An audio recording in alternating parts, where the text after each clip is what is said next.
નમસ્કાર વિદ્યાર્થી મિત્રો, ધોરણ 11 મનોવિજ્ઞાનમાં વિદ્યાર્થી મિત્રો આપણે છઠ્ઠું ચેપ્ટર જે છે એમાં આજે આપણે શરૂઆત કરી છે. તો એમાં મેં તમને કીધું એ મુજબ કે મનુષ્ય જે છે એ અન્ય તમામે તમામ પ્રાણીઓની સૃષ્ટિની સરખામણીમાં એક અદ્વિતીય, અદ્ભુત અને શ્રેષ્ઠ એટલા માટે માનવામાં આવે છે, મેં અગાઉ પણ કીધું છે કે એનું રીઝન છે માણસ પાસે વૈચારિક શક્તિ છે, સર્જનાત્મક વિચારણા છે, તર્ક ક્રિયા છે, બરાબર, કલ્પના શક્તિ છે, સમસ્યા ઉકેલની અલગ અલગ રીતો, વ્યૂહરચનાઓ, પદ્ધતિઓ, પ્રયુક્તિઓ છે, બરાબર. નવું ઘણું બધું શીખવાની નવું ઘણું બધું જાણવાની, શીખવાની અને જરૂર પડે એનો ઉપયોગ કરવાની ક્ષમતા પણ માણસ પાસે છે,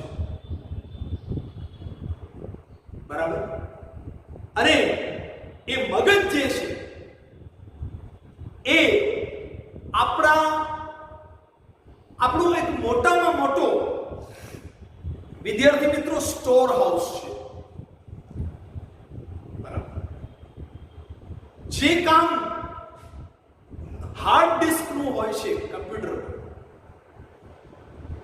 બરાબર, જે આપણે ઇન્ફોર્મેશન ટેકનોલોજીની ભાષામાં જેને ઇન્ટરનલ મેમરી કહીએ છીએ યા એક્સટર્નલ મેમરી કહીએ છીએ, એ પૈકીની ઇન્ટરનલ મેમરી જે છે એ છે આપણો મગજ. અને મગજને બે પ્રકારની વિશિષ્ટ શક્તિઓ પ્રાપ્ત થયેલી છે. એક છે કશું પણ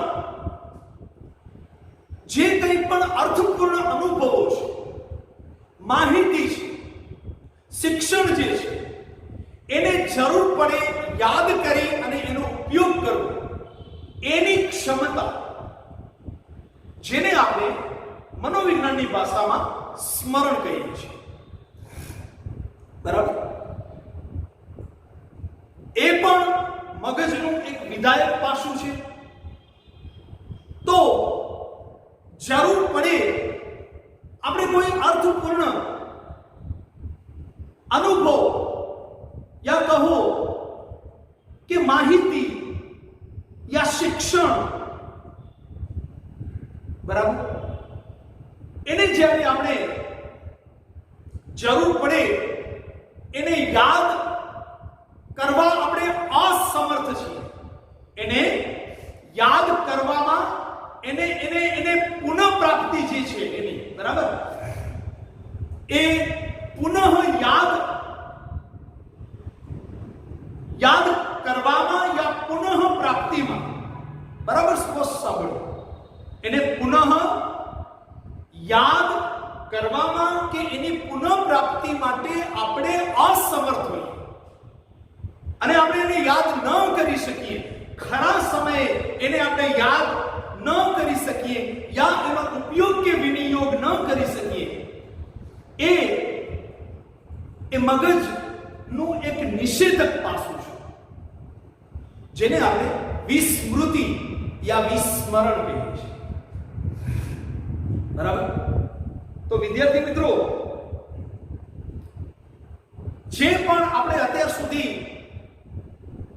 પ્રસ્તાવના રૂપે શીખ્યા અને સમજ્યા, વ્યાખ્યા આપણે શીખ્યા, એના પરથી એક વસ્તુ એ નક્કી થાય છે કે સ્મૃતિ એ એક ઉચ્ચ કક્ષાનો મનોવ્યાપાર છે, એક માનસિક, એક ઉચ્ચ કક્ષાની માનસિક એક માનસિક પ્રક્રિયા છે. બરાબર? જેનો અનુભવ, જેનો અર્થ શું થાય છે તો કે જે આપણા પૂર્વ અનુભવો છે, અગાઉ પ્રાપ્ત કરેલી માહિતી છે, યા અગાઉ પ્રાપ્ત કરેલું શિક્ષણ જે છે એને આપણા મસ્તિષ્કમાં અર્થાત આપણા મગજમાં, આપણા બ્રેઇનમાં એનું સ્ટોરેજ કરવું અને એ સ્ટોરેજ માટેની ક્ષમતા રાખવી. બરાબર? એને કહેવાય છે સ્મરણ, જેને કેટલાક મનોવૈજ્ઞાનિકો બોધન એવું પણ કહે છે. બોધન. લેકમેન અને બટરફિલ્ડ નામના બે મનોવૈજ્ઞાનિકોએ સ્મૃતિને થોડી અલગ રીતે વ્યાખ્યાયિત કરી છે અને એમની વ્યાખ્યા મુજબ વિશેષ સમય અવધિ માટે માહિતીઓને ધારણ કરીને રાખવી અર્થાત એનું સ્ટોરેજ રાખવું એ સ્મૃતિ છે. કોઈ ચોક્કસ સમય માટે, કોઈ વિશેષ સમય અવધિ માટે, ફિક્સ ડ્યુરેશન ઓફ ટાઈમ જેને કહી શકાય. બરાબર? ફિક્સ ડ્યુરેશન ઓફ ટાઈમ એટલે કે સમય માટે, નિશ્ચિત સમય અવધિ માટે આપણે માહિતીને શું કરીએ છીએ? સ્ટોર કરીને રાખવાની આપણી જે ક્ષમતા છે, આપણી જે શક્તિ છે, આપણી જે સ્કિલ છે એ છે આપણી સ્મૃતિ. બરાબર? હવે એ સ્મૃતિ 1 સેકન્ડથી ઓછા સમય માટે પણ હોઈ શકે, જેને આપણે ટૂંકા ગાળાની સ્મૃતિ કહી શકીએ, અને મેં તમને કીધું એ પ્રમાણે અનટુ ધ લાસ્ટ, વ્યક્તિના છેલ્લા શ્વાસ સુધી પણ એ સ્મૃતિ જે છે એ એઝ ઇટ ઇઝ જળવાઈને રહે છે, જેને લાંબા ગાળાની સ્મૃતિ કહેવામાં આવે છે, જેને ઇંગ્લિશમાં LTM એવો શબ્દ વાપરવામાં આવે છે, લોંગ ટર્મ મેમરી. LTM. ટૂંકા ગાળાની સ્મૃતિ STM, શોર્ટ ટર્મ મેમરી. બરાબર? તો વિદ્યાર્થી મિત્રો, આ રીતે આપણે કહી શકીએ કે સ્મરણ જે છે, યા કહો કે સ્મૃતિ જે છે, જે એક ઉચ્ચ કક્ષાનો મનોવ્યાપાર છે, જે આપણું મગજ જેના માટે સક્રિય બને છે, એના બે પાસા છે. એક વિધાયક પાસું, એક નિષેધક પાસું. વિધાયક પાસું આપણે કોને કહીશું વિદ્યાર્થી મિત્રો? તો કે અર્થપૂર્ણ. બરાબર? સ્પષ્ટ સમજો. અર્થપૂર્ણ અનુભવોને યાદ કરવાની જરૂર પડે, એને યાદ કરવાની બરાબર જરૂર પડે, અર્થપૂર્ણ અનુભવોને રિકોલ કરી શકીએ. અર્થાત આપણે રિકોલ એટલે કે એને રિકોલ અર્થાત યાદ તો કરી જ શકીએ, એનો ઉપયોગ પણ કરી શકીએ, એ માટેની ક્ષમતા એ એનું વિધાયક પાસું છે, જેને આપણે સ્મૃતિ યા સ્મરણ કહીએ છીએ. અને નિષેધક પાસું એટલે તો કે એને યાદ કરવામાં પણ, એટલે કે જે અર્થપૂર્ણ અનુભવો છે, યા કહો કે માહિતી છે, યા કહો કે શિક્ષણ જે છે, એને આપણે સમય આપે યા જરૂરિયાત પડે એને ન તો આપણે રિકોલ કરી શકીએ કે ન એનો ઉપયોગ કરી શકીએ, એવા પ્રકારની અક્ષમતા યા અસામર્થ્ય જે છે એ એનું નિષેધક પાસું છે, જેને વિસ્મરણ કહેવામાં આવે છે. બરાબર? અને અમેરિકાની એક સંસ્થાએ એક રિસર્ચ એક અભ્યાસ, એક સંશોધન અભ્યાસ પરથી એવું તારણ આપેલું છે કે જીવનમાં જો વધુમાં વધુ આપણે પ્રસન્ન જીવન જીવવું હોય, આપણે સ્વસ્થ જીવન જીવવું હોય, બરાબર, આપણે જેને કહીએ ને કે સફળતાપૂર્વકનું જીવન, સફળ જીવન જીવવું હોય, તો બને ત્યાં સુધી જે કંઈ પણ સકારાત્મક છે, આપણે એવા અનુભવોનો સંગ્રહ રાખવો જોઈએ, એને જરૂર પડે રિકોલ કરવો જોઈએ, બરાબર, અને જે કંઈ પણ જીવનમાં નેગેટિવ અનુભવો રહ્યા હોય, બરાબર, જેને આપણે ઇન્સલ્ટિંગ યા હ્યુમિલિએટિંગ, બરાબર, યા કહું કે bitter experiences of the life જેને કહી શકાય, બરાબર,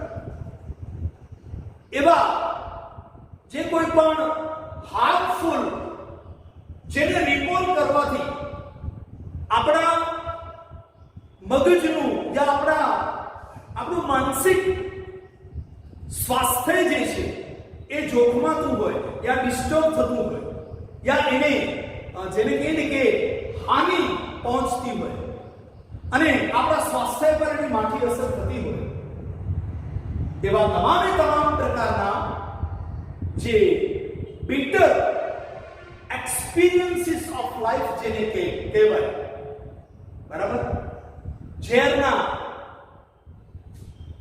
ઘૂંટ જેને કહી શકાય, બરાબર, એસિડિક સ્ટ્રોક્સ જેને કહી શકાય, પોઈઝનસ એવા એક્સપિરિયન્સીસ જે છે, બરાબર, એને વધુમાં વધુ આપણે જેને કહીએ કે ભૂલવું એ જ આપણા હિતમાં છે અને એનું વિસ્મરણ થાય એ વધુમાં વધુ આપણા માટે ફેવરેબલ છે.